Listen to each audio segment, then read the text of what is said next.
Legends Festival 2022 has pretty much ended at this point. There's still technically about a little less than a week left until the celebration officially ends and all that, but at this point, the main stuff have happened, so technically we can call the celebration over at this point. Well, I want to give my thoughts overall on the celebration, might as well, just because I think it would be a bit interesting to do this video. So, what do I think of Legends Festival 2022? I think it was a solid celebration. I think that's probably the best way to describe it. A decent to solid celebration. Definitely not the best celebration ever.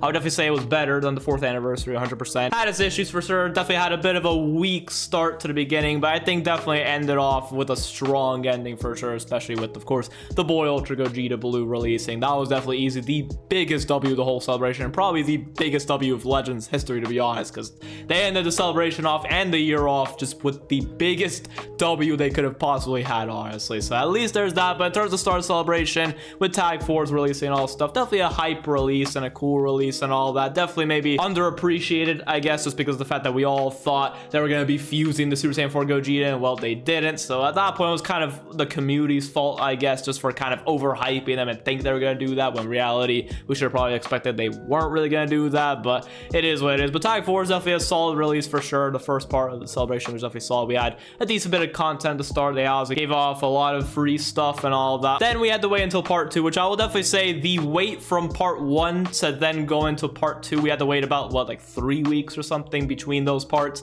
That was definitely a bit of a dry period for sure. There wasn't really much going on. There was definitely a bit of a lack of content, a lack of like free Chrono Crystals and all that stuff. So I would definitely say that was the biggest low point of the celebration. That's why I said obviously the first half of the celebration was definitely not the greatest of all time. It was definitely a bit of a weak start for sure compared to the second half. But at least, you know, once those 3 weeks passed, then we got part 2 with the release of the LF at Trunks and Vegeta. Definitely now knowing, I will say this, Trunks and Vegeta I will say are alright. They're definitely not the hypest unit ever. I would definitely say Tag Force are a bit more interesting and all stuff, and definitely they're better now that we know how exactly both units are and all stuff built. Trunks and Vegeta are alright. I don't mind them for sure. I think they're a cool unit, but they definitely could have been a bit more interesting. And it's funny enough, the Zamasu ended up being the better unit out of the two, which that Zamasu is cracked beyond belief. So at least there's that. But you know what's better than even Zamasu? You liking the video and also subscribe to the channel, please. We're on the road to 2,000 subs, so it'd be very much appreciated if you haven't already to sub to the channel. It mean a lot to me. But anyways, back to the video. Now knowing that we ended up getting Trunks and Vegeta and Tag Force, I definitely think they could have actually just done a dual LF release at the start of celebration. I think it would have made it a bit more interesting.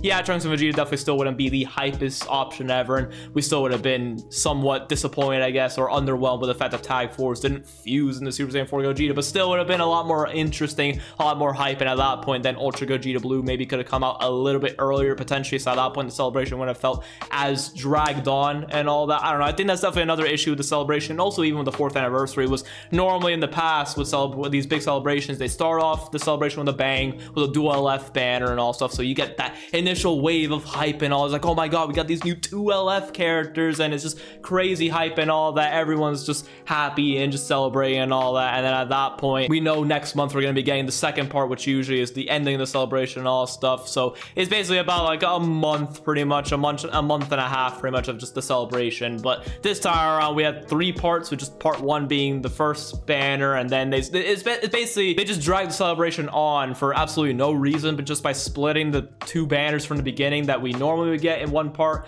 but just they split it up, and it just makes the celebration drag on more, which I feel like also makes it feel more dry, because essentially the content we would get for the usual 1 month and a half celebration is dragged on throughout like a 2-month span almost, and it doesn't really help whatsoever. I don't know. That's definitely probably my main complaint with the celebration, even the 4th anniversary especially more so. But I don't know, aside the banners and all stuff, we got some content here. We got a couple of raids and all that. We got the Hoi Poi coins. The Hoi Poi coins were amazing. That was honestly one of the biggest W's of this whole celebration. The fact that you use the Hoi Poi coins, you get the medals or whatever you would get, and then you would go to the exchange shop and you would get so many free resources. It's actually crazy. If y'all haven't made use of that, I don't know what you guys are doing. Those Hoi Poi coins are so good. I literally went from having probably around like 3,000 energy at the start of the celebration to being maxed out on energy. Literally the first time I've ever been maxed out on energy while playing this game. It was amazing, honestly. That I got maxed out on Zenny, I got maxed out on erasers. I got so many other free stuff. It's crazy. Those Hoi Point coins, I'm definitely looking forward to them.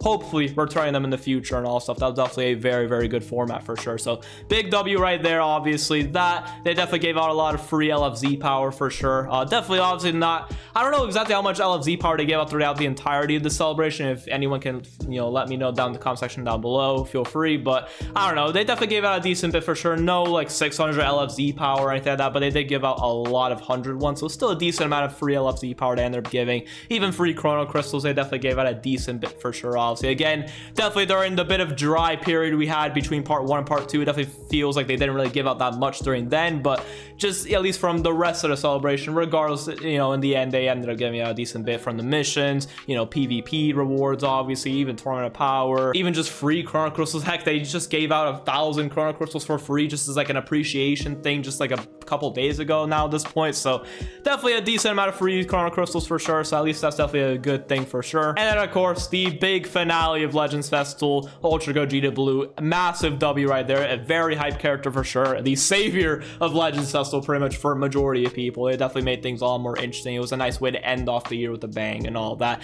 And in terms of Ultra Gogeta Blue, he's a very well designed character, easily the best hero in the game. I will say though, definitely now with using him more, he's easily the best hero in the game 100%, but I think the gap between him and Beast Gohan being number 2 is not as big as we all thought it was going to be. He's definitely noticeably better, but it's not to the point where it's like he's by far better and it just makes him so unfair to play against. It's just not fun. The Gogeta Blue is definitely the situation where he's good but balanced to an extent where like he doesn't feel as annoying and dreadful to play against. And also, yes, the, you know, the blast counter that he does have, this unique gauge, can definitely be annoying and all that, and he can do a lot of damage and stuff, but definitely compared to Beast Gohan when he initially came out, it's nowhere near as annoying to fight Gogeta Blue compared to Beast Gohan when he initially came out. So they definitely did a good job there. I was worried about Gogeta Blue already at this point being dreadful to fight against and it would just be super annoying, but even still to this point, also he can be a little annoying for sure, but definitely nowhere near how bad it was when Beast Gohan initially came out. So that's definitely a good point for sure for the boy Gogeta Blue and for Legends, honestly. So massive shout out to the development team there for developing Gogeta Blue, and you can even tell just even aesthetics wise for Gogeta Blue, his artwork, his animations, everything, they put a lot of time and care into it, and this is probably the first Ultra they've released in the game that genuinely feels like he's a step above LFs and he's actually deserving of being an Ultra worthy character. Like he's deserving of being a rarity above Sparking and LFs and all stuff. So I mean, LFs are not their, I mean technically they're their own rarity, but they're part of being a Sparking, I guess, but you know what I mean. He's genuinely worth being classified as an Ultra character, so they definitely did a good job there. Very big W for sure. And then even the LF Zenkai throughout the celebration with Rose, well, Super Saiyan 4 Goku was before Legends Festival, but I might as well just talk about him. He's a very good Zenkai, obviously. Even LF Rose was definitely a good Zenkai, definitely a bit slept on when he came out, but he definitely ended up being quite a bit better for sure as time went on and more people, you know, we got to use him a bit more and have a bit more experience. The Zenkais are definitely solid for sure. The free-to-play characters, Zamasu was definitely a bit of an L. He's not really that great, probably one of the worst Sparkings of the year, but you know, he's okay, I guess. I don't know, free unit, I guess you can grind up. But Broly though, free-to-play Broly is legitimately the best free-to-play unit in the game easily. I would definitely recommend farming him up if you haven't already. The co-op event is still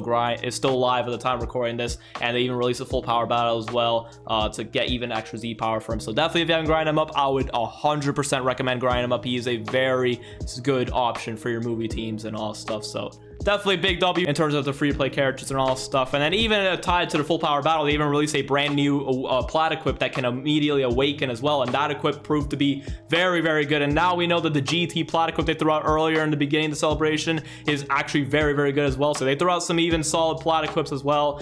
Unfortunately, they released Corrupted Emerged Zamazu's plat equip that definitely wasn't as good. So I don't know, I will say this Legends Festival overall had its ups and downs for sure. Definitely had a bit of an iffy start for sure, but then as the celebration kind of went on, especially with the final part, it drastically carries the celebration big time. So therefore, I would say it was a decent to solid celebration for sure. That's really the best I can give it. Definitely 100% the best celebration throughout the year. And at this point, we can definitely say comfortably, Legends Festival feels like the biggest celebration of the year, even compared to Anniversary. You would think Anniversary would tend to be the biggest celebration of the year because you're celebrating another year of your game being out and people supporting it for that long, but they, for some reason, seemingly put a bit more care into Legends Festival. I guess it's because at the end of the year and all stuff, but still, I don't know. It's the other way around, essentially. Legends Festival feels like the biggest celebration, and Anniversary tends to be like the second biggest celebration, but we'll see how this next anniversary is. Now we're heading over to the 5-year anniversary, and we'll see how that goes. Hopefully it's better than the last one, because the last one was okay for sure, but it definitely wasn't the best and most perfect celebration ever, so